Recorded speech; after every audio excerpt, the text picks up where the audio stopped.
Hey everyone, and welcome back to the channel. Today, I want to share something deeply personal, something that has stayed with me for years and still sends a shiver down my spine whenever I think about it. It's a story about my grandfather, a man I loved dearly, and the strange events that followed his passing. It all started with his watch. My grandfather wasn't a man of many possessions, but the things he owned, he cherished. His most prized possession was a simple, elegant gold watch. It wasn't flashy, but it was his. He wore it every single day, from the time he woke up until the moment he went to bed. The rhythmic ticking was a constant, comforting sound in our home, like a second heartbeat in the house. He'd wind it every morning. A small ritual I loved to watch as a kid. A man's time is his most valuable asset, and this little machine helps me keep track of mine. When he passed away, Itwasuden. One day he was there, telling his usual stories and winding his watch, and the next, he was gone. The silence in the house was deafening, but what I noticed most was the absence of that soft, rhythmic ticking. It felt like the house itself had lost its pulse. As his only grandchild, I inherited a few of his things: a box of old photographs, his favorite armchair, and, of course, the gold watch. My grandmother gave it to me, her hands trembling slightly. "He would have wanted you to have it," she said, her voice thick with emotion. The moment I held it, a wave of cold washed over me. It was heavier than I expected, both in weight and in the memories it carried. I placed it on my bedside table, a small tribute to the man who had been my hero. That first night without him was the hardest. I remember lying in bed, staring at the ceiling, the silence pressing in on me. I glanced over at the watch on my nightstand. Its hands were frozen. They pointed straight to midnight, 12 o'clock. I thought it was strange, a little unsettling, but I figured the battery had just died at that exact moment. A coincidence, Prometta told myself. I made a mental note to get it fixed, and eventually fell into a restless sleep. The next day, I took the watch to a local jeweler. It was an old, kindly man who had known my grandfather. He opened the back, peered inside with his loupe, and smiled. "It's a beautiful piece," he said. "It's a mechanical watch, son. No battery. It just needed a good winding to wound it up." And to my relief, the second hand began to sweep around the dial with that familiar steady motion. The ticking was back. I thanked him, paid for his time, and went home feeling a little bit lighter. I placed the ticking watch back on my nightstand, feeling a sense of comfort. The sound was a small piece of my grandfather, bike in my room. That night, I fell asleep to the gentle tick-tock, a lullaby from the past.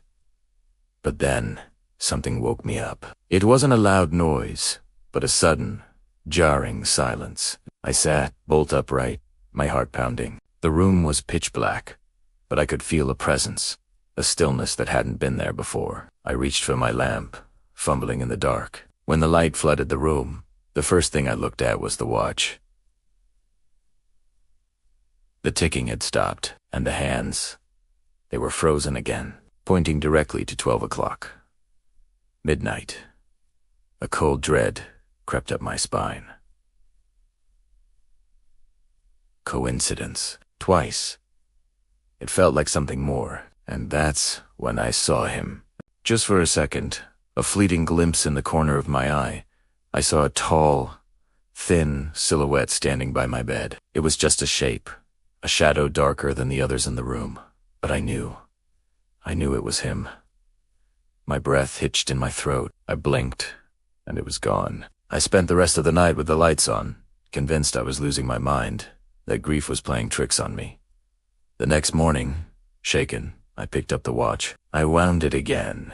The ticking started, steady and true. All day, it kept perfect time. I kept it in my pocket, checking it constantly, as if daring it to stop, but it didn't.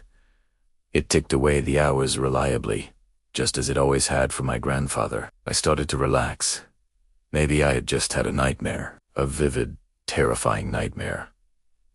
But that night, it happened again, the same sequence of events. I fell asleep to the sound of the ticking, only to be woken by an abrupt silence. The watch had stopped.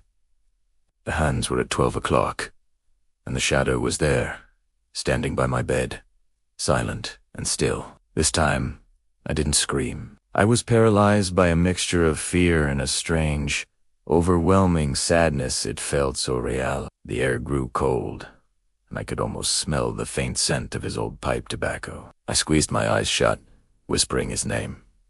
Grandpa. When I opened them again, the figure was gone. This became my nightly ritual. Every day, I would wind the watch.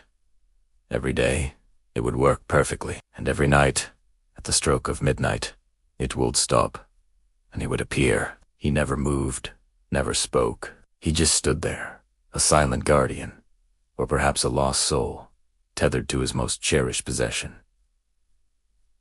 I stopped being scared. The fear was replaced by a kind of melancholic acceptance.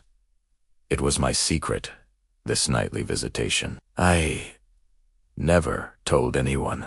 Who would believe me? They'd say I was grieving, that I was imagining things. Maybe I was, but it felt too real, too consistent to be just a figment of my imagination. After a few weeks of this, I decided to try something. One evening, just before bed, I took the watch from my nightstand. I held it in my hand, its gold case cool against my palm.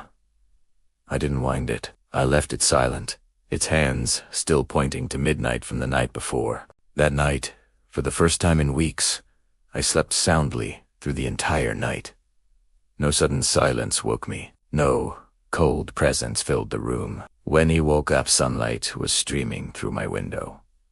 I looked around. There was no lingering feeling of a visitor, no scent of pipe tobacco. The room was just a room. From that day on, I never wound a watch again. It sits on my bookshelf now, a silent memento. Its hands are forever frozen at 12 o'clock. A permanent reminder of those weeks when my grandfather came back to visit. I don't know why he came, or why the watch, stopping at midnight, was the trigger. Maybe he was just checking in on me. Maybe he was tethered to this world by the one thing that measured his time in it, and by letting it stop, I let him go. Sometimes, late at night, I'll look at that watch and I'll feel a pang of sadness, but also a sense of peace. The visitations have stopped, but I know he's not truly gone. He's a part of my story, a part of who I am, and his watch, frozen in time, serves as a beautiful, haunting reminder that the love we have for people doesn't just stop when their time does. Thanks for listening to my story. I know it's a strange one, but it's true to me. Have you ever had an experience you just can't explain? Let me know in the comments below.